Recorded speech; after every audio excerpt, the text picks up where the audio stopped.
बाकी सब पिट कर गए और उसी का खामियाजा उठाना भी पड़ा है। और एक गेंदबाज ने जो अपनी पिटाई करवाई है उसका खामियाजा कि उतने ही रनों से टीम ने यहाँ पर अपना हार को स्वीकार किया। तो इस तरीके की परफॉर्मेंसेस भी बड़ी अतरंगी सी होती हैं, होनी चाहिए नहीं, बट ठीक है।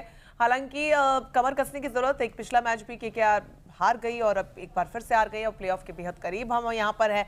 और सीएसके जिस तरीके से पॉइंट्स टेबल में नंबर 1 पर आ गई है, तो अब 4 बार चैंपियन भी रह चुकी है। 2 बार की चैंपियन केकेआर को पूरी तरीके से नेस्त नाबूद आज किया है।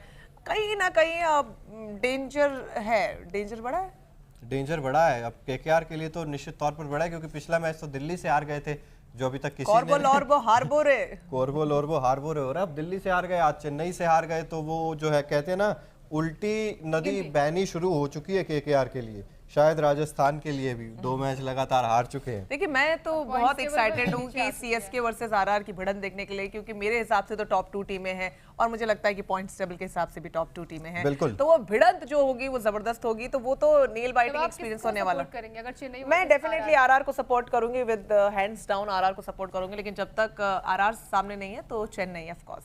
चलिए पॉइंट्स टेबल की बात करें अगर, तो चेन्नई सुपर किंग्स पहले नंबर पर पहुंच चुकी है 10 पॉइंट्स के साथ। 7 में से 5 जीत हैं, 2 हार हैं। दूसरे नंबर पर राजस्थान रॉयल्स आ गई है, 7 में से 4 जीत 3 हार हैं।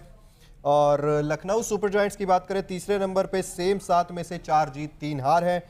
गुजरात टाइटंस 6 में से 4 जीत 2 हार के साथ चौथे नंबर पर है। 5वें पर आरसीबी, 6ठे नंबर पर पंजाब किंग्स, 7वें पर मुंबई इंडियंस, 8वें पर कोलकाता नाइट राइडर्स, 9वें नंबर पर सनराइजर्स हैदराबाद और 10वें पर दिल्ली कैपिटल्स की टीम है। और फिलहाल ये पॉइंट्स टेबल है।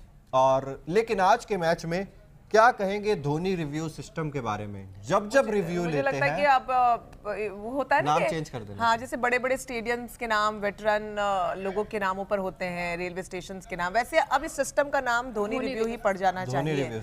हाँ, क्योंकि मुझे लगता है कि उन्होंने कह दिया तो वो तो सटीक होना ही है, बिल्कुल कोई चांस ही नहीं है। तो एम्पायर पहले ही रिव्यू लेने से कह देता होगा शायद कि यार गलत डिसीजन दे दिया क्या। तो क्या कहेंगी धोनी रिव्यू सिस्टम के बारे में? मतलब हर बार उन्हें ऐसा लगता है, पता होता है कि हाँ मतलब आउट ही होगा, और हर बार की तरह इस बार भी उन्होंने प्रभावित किया जिस तरीके से आज उन्होंने रिव्यू लिया। तो मुझे लगता है कि नाम चेंज होना चाहिए, डीआरएस का धोनी रिव्यू सिस्टम होना चाहिए। लेकिन आज कप्तानी के साथ साथ वो जिस तरीके से उनका प्रेजेंस ऑफ माइंड होता है वो भी काफ़ी अच्छा देखने को मिला। और 235 रन बना के अगर आप दे रहे हैं, 235 236 का चेस करना पड़ेगा, तो मुझे लगता है सामने वाली टीम वहीं पे हार जाती है। अच्छा रंजना जी, आपसे एक सवाल है, एज अ धोनी फैन क्या बुरा लगता है कि इतनी नीचे बल्लेबाजी करने के लिए आ रहे हैं धोनी, अपने से ऊपर जडेजा को भेज देते हैं हर बार, और जब 1-2 गेंदें बचती है तभी बल्लेबाजी करने के लिए आते हैं? Definitely as a cricket fan तो बहुत डिसअपॉइंटिंग है, क्योंकि धोनी को अब हम उतने फॉर्मेट्स में देखते भी नहीं, शायद आईपीएल ही हम जहां पर देख रहे हैं, और पता नहीं शायद उनका ये लास्ट सीजन भी हो सकता है। तो बहुत ही ज्यादा डिसअपॉइंटिंग तो है ही, but at the same time उनके डिसीजन मेकिंग पर पूरा भरोसा भी है। वो एजलेस रहेगी, उसका कोई रिटायरमेंट नहीं होने वाला। अगर वो कोई फैसला ले रहे हैं तो शायद वो अपनी टीम के हक में ले रहे हैं।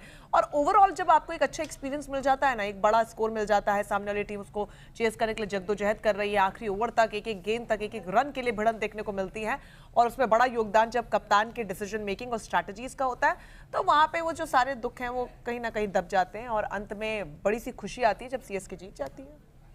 सीएसके जीत तो रही है, लेकिन धोनी की बैटिंग जो धोनी होता है स्टेडियम में, जब भी विकेट गिरता है तो लोग तो पहले विकेट से ही शोर मचाना शुरू कर देते हैं, धोनी। हाँ, लेकिन धोनी है कि आते ही नहीं है, बड़ी लेट आते हैं। देखिए मैं भी एज अ धोनी फैन मुझे लगता है कि उन्हें थोड़ा सा ऊपर आना चाहिए, जिस तरह, क्योंकि आईपीएल ही एक ऐसा मैच बचा है जहाँ पे हम धोनी को मतलब खेलते हुए देख सकते हैं, लेकिन धोनी को मुझे लगता है कि नंबर 3 नंबर 4 पे आना चाहिए एज अ धोनी फैन, मुझे लगता है। बट ठीक है, वो अपने बाकी प्लेयर्स को मौके देते हैं। शिवम दुबे को उन्होंने मौका दिया, अजिंक्य रहाणे को दिया। देखिए जिस तरीके से रन्स बन रहे हैं, और कॉन्फिडेंस लेवल भी मुझे लगता है कि उस तरीके से शिवम दुबे और रहाणे का देखने को मिला, और अच्छा खासा रन बना रहे हैं। तो मुझे लगता है कि शायद इस वजह से वो अपने प्लेयर्स को थोड़ा मोटिवेट करते हैं। But as a Dhoni fan मैं चाहती हूँ कि थोड़ा सा ऊपर खेले वो। और ये मतलब ऐसा कुछ है क्या कि चेन्नई में जाते ही सब खिलाड़ी चेन्नई में नहीं, बाबा की शरण में पहुंचे, ये बाबा धोनी की शरण में, बाबा धोनी की शरण में जैसे खिलाड़ी पहुंचते हैं, चाहे वो अजिंक्य रहाणे हो, चाहे वो शिवम दुबे हो। देखिए शिवम दुबे आरसीबी के लिए भी खेलते थे,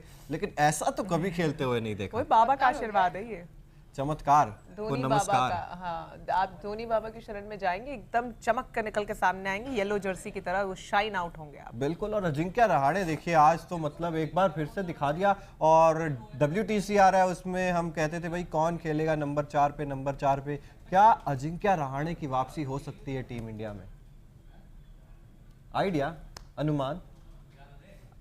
शायद हो सकती है, जिस तरीके से वो लगातार प्रदर्शन कर रहे हैं तो मुझे लग रहा है कि शायद हो सकती है, लेकिन बहुत सारे ऐसे प्लेयर्स हैं तो किसको रिप्लेस मुझे लगता है होनी चाहिए। अभी तो नंबर 4 की जगह खाली है ना, वहां बिल्कुल, पर हो सकती है या नहीं हो सकती, दैट इज मतलब बात का डिस्कशन, बट मुझे लगता है कि होनी चाहिए, क्योंकि जिस तरीके का 244 का बिल्कुल जबरदस्त परफॉर्मेंस वो देते आ रहे हैं कंसिस्टेंटली, और जरूरी है आईपीएल में जब इस मैच्योरिटी के साथ वो खेलते हैं तो वो बहुत ज्यादा इंपॉर्टेंट हो जाता है कि इस स्कोरबोर्ड की तरफ भी लगातार ध्यान दिया जाए। बिल्कुल, और लगातार कंसिस्टेंटली परफॉर्म कर रहे हैं। और वो जो हम नंबर 4 टीम इंडिया की बात कर रहे हैं, जहां पर श्रेयस अय्यर इंजर्ड है, WTC में खेल नहीं सकते, आपके पास ऋषभ पंत वहां पर नहीं है, और सूर्य कुमार यादव पे शायद अब उतना ज्यादा भरोसा आप नहीं जताएंगे वनडे और टेस्ट में, तो क्या अजिंक्य रहाणे वहां पर जगह बनाते हुए नजर आएंगे? क्योंकि CSK को तो 2 मुकाबले सिर्फ अपने बलबूते पे जिता चुके हैं। ये वाला भी आप कहेंगे कि अजिंक्य रहाणे एक तरफा वो जो बल्लेबाजी में थे, ले गए थे सब KKR के गेंदबाजों को। बिल्कुल, और अब थोड़ा सा उल्टा होता हुआ दिखा रहा है। कई प्लेयर्स जो हैं जो T20 के लिए मशहूर थे, उसमें सूर्य कुमार यादव का एक बड़ा नाम था जो लास्ट मैच में जरूर चले, लेकिन उससे पहले नहीं चल पा रहे। वैसे अजिंक्य रहाणे टेस्ट के एक बड़े प्लेयर माने जाते हैं, लेकिन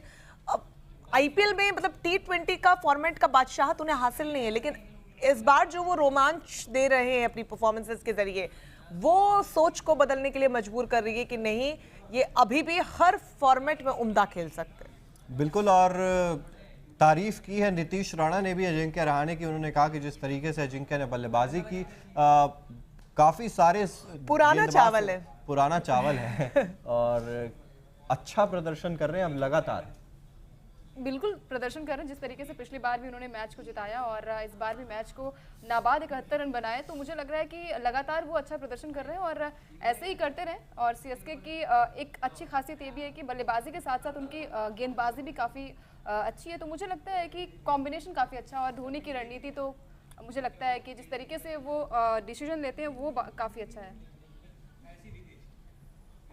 देखिए, कंप्लीट पैकेज है वाकई में, जैसा कि अंकिता आपने कहा कि न सिर्फ बल्लेबाजी बल्कि गेंदबाजी भी है, लेकिन चेरी ऑन द टॉप है महेंद्र सिंह धोनी, उनके डिसीजन मेकिंग। और लगातार जिस तरीके से, हालांकि आज CSK शायद टॉस नहीं जीत पाई, लेकिन हमेशा टॉस भी मैक्सिमम टाइम वो जीतते हैं, तो बहुत सी चीज़ें धोनी के साथ एक बड़ा लक भी मुझे लगता है हमेशा से चलता हुआ आता है, और वो लक जीत वाला, पॉजिटिव वाला है, जो पूरी टीम को फायदा देकर जाता है। तो मुझे लगता है धोनी की उपस्थिति अपने आप में टीम के लिए बहुत ज़्यादा पॉजिटिव वाइब्स और पॉजिटिव लाइट देती है। बिल्कुल, और महेंद्र सिंह धोनी ने भी मैच के बाद इसी चीज़ का जिक्र किया कि कोलकाता में इतनी भारी मात्रा में चेन्नई सुपर किंग्स के फैन पहुंच गए। उन्होंने कहा कि RCB से भी पूछा फेयरवेल देने के लिए मुझे लग रहा है कि ये यहाँ पर आए हैं सभी फैंस, और मुझे नहीं, वो कह रहे कि अगली बार हो सकता है कि KKR की जर्सीज में आए ये सारे। और रहाणे की तारीफ महेंद्र सिंह धोनी ने भी की है, और मतलब सभी लोग रहाणे की तारीफ। हाल ही में विराट कोहली को मैं सुन रही थी किसी इंटरव्यू के दौरान, तो उन्होंने भी कहा था कि कौन सी टीम के साथ आप चाहते हैं कि फिनाले खेलें अपना, तो उन्होंने भी CSK बोला था इसी कारण से कि मैदान कहीं भी हो, किसी का भी होम ग्राउंड हो, CSK के फैन सबसे ज्यादा भरपूर मात्रा में वहां पर पहुंच जाते हैं। तो जो एक रोमांच मिलता है आपके सराउंडिंग में, वो मैदान में उस वक्त ग्राउंड में, वो चाहते हैं कि वो फाइनल का होना वाला, फाइनल वाला होता है। तो समझिए कि क्या फैन फॉलोइंग है महेंद्र सिंह धोनी और उनकी टीम की। बिल्कुल, फैन फॉलोइंग तो भरपूर है। और अंकिता, ये जीत के साथ चेन्नई सुपर किंग्स पहले नंबर पर भी आ गई है। और प्रदीप गॉडसे जी लिख रहे हैं मुंबई का काम आसान कर दिया। थोड़ा सा सर एलेबोरेट कर देंगे तो और बढ़िया है, किस वजह से? मैं बताती हूँ, मुंबई का काम इसलिए आसान कर दिया है कि मुंबई को अब लड़ना नहीं पड़ेगा, थकेंगे नहीं बेचारे, वैसे ही घर चले जाएंगे, क्योंकि 2 टीमें हैं जो जबरदस्त खेल रही हैं, वो मौका ही नहीं देंगी मुंबई को। तो मुंबई आप कैसे कह सकते हैं कि 2 ही टीमें जबरदस्त खेल रही हैं? 7 में से 4 राजस्थान के हैं, 7 में से 4 ही लखनऊ के हैं, 6 में से 4 गुजरात के हैं। आगे देखिए होता है क्या। आगे हैट्रिक भी देखिए। अच्छा, एक और आंकड़ा इनके सामने पेश कर दे, अगर आप नेट रन रेट को छोड़ दें तो 7 में से 4 ही RCB ने जीते हैं, 7 में से 4 ही RR ने जीते हैं। तो अब मतलब अब वो लेवल पे आ चुके हो आप। अब आप जब आप इक्वल नंबर ऑफ गेम्स जीतते हैं, उसके बाद decision making factor run rate को रखा ही इसलिए जाता है। नहीं, और आप ठीक क्रिकेट है। की इतनी जबरदस्त जानकारी रखने के बाद ठीक है। आपकी तरफ से ये लॉजिक आना इज ठीक है। Completely illogical. नहीं, बट अगर पॉइंट्स बाद में ज्यादा हो गए तो नेट रन रेट किस काम तो की वो रह तो जाएगी? फिर वो आपकी परफॉर्मेंस लेकिन है, आप- उससे आप आप डिनाई नहीं कर मतलब- सकते। आप लेकिन मतलब अगर net run rate आप पे ही जाओगे। नेट रन रेट आप कम net होने run के rate पे ही बावजूद जाओगे।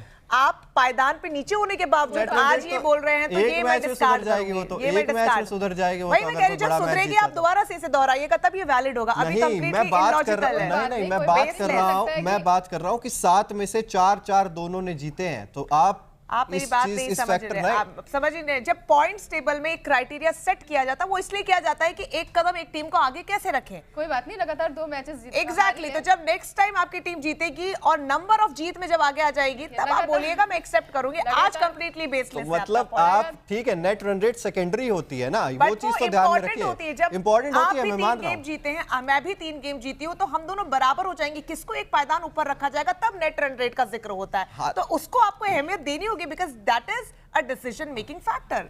चलिए डिसीजन मेकिंग फैक्टर है, लेकिन ये बात तो एक्सेप्ट तो कीजिए कम से कम कि दोनों ने बराबर मुकाबले जीते हैं। आगे तो आगे आरसीबी नहीं है, अरे आगे रॉयल चैलेंजर्स